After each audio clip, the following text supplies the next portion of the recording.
আসসালামু আলাইকুম রহমতুল্লাহি ওয়া বারাকাতুহু। সম্মানিত ফলোয়ার্স, কেমন আছেন সবাই?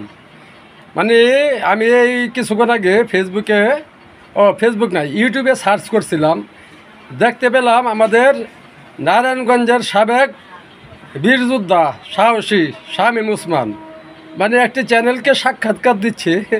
ওইখানে বাটপার বলতেছে যে আপনার ওই যে জেল হত্যায় যে জাতীয় চেয়ারনাতে যে নিহত হয়েছে, হ্যাঁ, ওনারা যদি একটু কৌশল অবলম্বন করে বেঁচে যেতে পারতেন তাহলে নাকি সেটি ভালো হতো।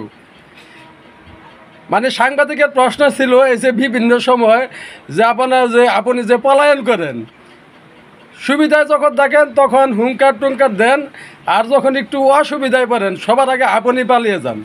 তখন উনি এই জাতীয় চার নেতা সহ আরও অন্য অন্য লোকের উদাহরণ টেনে এনেছেন, বলতেছে দেখেন এই যে উনারা যে আপনার একটু কৌশল করে যদি পালিয়ে যেত তাহলে তো উনাদেরকে মরতে হতো না।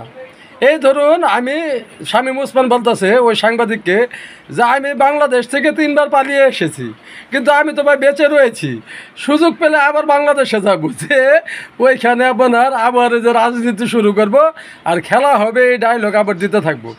তা দেখেন এই ধরনের বাটপাটদের জন্য বাংলাদেশের এই করুণ পরিণতি। বাংলাদেশের না তো, আসল কথা এই যে বাটপারগুলো তাদের ক্ষমতার জন্য এই যে তাদের যে উপরের নেতৃবৃন্দ আছে তাদেরকে ভাই মিসগাইড করে।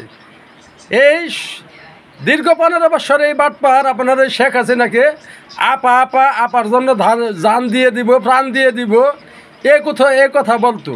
অথচ দেখেন এই বাটপার ঠিকই আপনার সুযোগ বুঝে চম্পট দিয়েছে, আর ওইখানে বসে বসে সে বক্তব্য দিচ্ছে, হ্যাঁ, যারা মারা যায়, হ্যাঁ, তারা নাকি বোকা, আর বললো পালা গেছে সাহসী। কারণ উনি আপনার এর আগে দেখেছি 2000 ওইটা কত সনে কানাডায় পালিয়ে গিয়ে ট্রাক্টর চালিয়েছে এই শামীম ওসমান। ট্রাক্টর চালিয়ে তার জীবন ধারণ করছে। ওই যে ক্ষেতের মধ্যে যে আপনার ট্রাক্টর চলো, ওই সব ট্রাক্টর চালাইতো এই শামীম ওসমান কানাডাতে। তারপরে যে যখন আওয়ামী লীগ সরকার আইলো তখন আবার এই মদ নাই আবার বাংলাদেশে আইছে, আবার যে ডায়লগ দিছে যে আপনার খেলা হবে। তা বাবা, তুমি এখন খেলার মাঠ থেকে কোথায় গেলে? তবে তুমি তো বলেছই যে আমি বুদ্ধিমান, আমি 3বার পালাই আইছি কিন্তু আমি বেঁচে রয়েছি। আর যারা সাহসী, হ্যাঁ, তারা মরে গিয়ে আপনার লাভ হয়েছে কি, সে প্রশ্ন সে দেখেছি। আর দেখেন উনি কত বড় উনি কিন্তু খালি আপনার রাজনৈতিক নেতাই ছিলেন না, উনি বাংলাদেশের যত পীরে কামের লোক আছে, হ্যাঁ, তাদের চাইতেও বেশি উনি ওই আমল টামল করতো। 72 রাকাত আপনার ওইটাকে কি বলে, তাহাজ্জুদ নামাজ পড়তো। আবার ওই নামাজের সিস্টেম কি জানেন, স্যারের নামাজে পয়সা চতুর্দিকে এইভাবে তাকে তো কি করতো। এইটি এলো সেই বাটপার।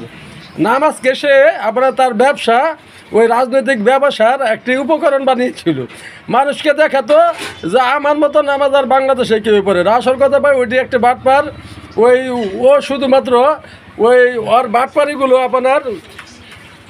ওই ঢেকে রাখার জন্য এই সমস্ত কাজকর্ম করতো। ওই অন্তর থেকে আমার মনে হয় না যে ওই ধর্মীয় যেসব কার্যকলাপগুলো করতো এগুলো অন্তর থেকে করতো বলে আমার মনে হয় না। তাই ভাই এই ধরনের বাটপার প্রকৃতির লোক থেকে আমাদের সাবধান থাকতে হবে। কারণ এই বাটপার বলেছে আমি যখন বেঁচে আছি, প্রথমে বলেছে আমি আর বাংলাদেশে যাব না, পরে আবার বলেছে দেখুন আমি তো তিনবার পালিয়ে আবার বাংলাদেশে ফিরে গিয়েছি, কিন্তু যারা সাহস দেখিয়ে যে নিহত হয়ে গিয়েছে, দেশের জন্য জান দিয়ে দিয়েছে, হ্যাঁ, তারা তো ভাই তাদের জান দিয়ে দিয়েছে। এই বাটপার তুই কি বুঝিস বাটপার? কারণ তোর তো কাজ ছিল ওই নারায়ণগঞ্জে তুই সন্ত্রাসী কার্যকলাপ করতি। আইবি যদি না থাকতো তাহলে তুই নারায়ণগঞ্জকে যে কী করতি সেটি তো মানে তোর যে সমস্ত কর্মকাণ্ড, তুই এর পরবর্তীতে তুই বলেছিস যে বেঁচে থাকলে আবার বাংলাদেশে আসবি। প্রথমে না বলেছে, কিন্তু পরে আবার বলেছে চেষ্টা করবে।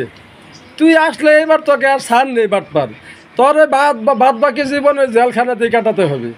তাই ভাই এই ধরনের সমাজে, হ্যাঁ, প্রত্যেকটা এলাকায় কম বেশি এই ধরনের বাটপাররা ভাই অবস্থান করছে।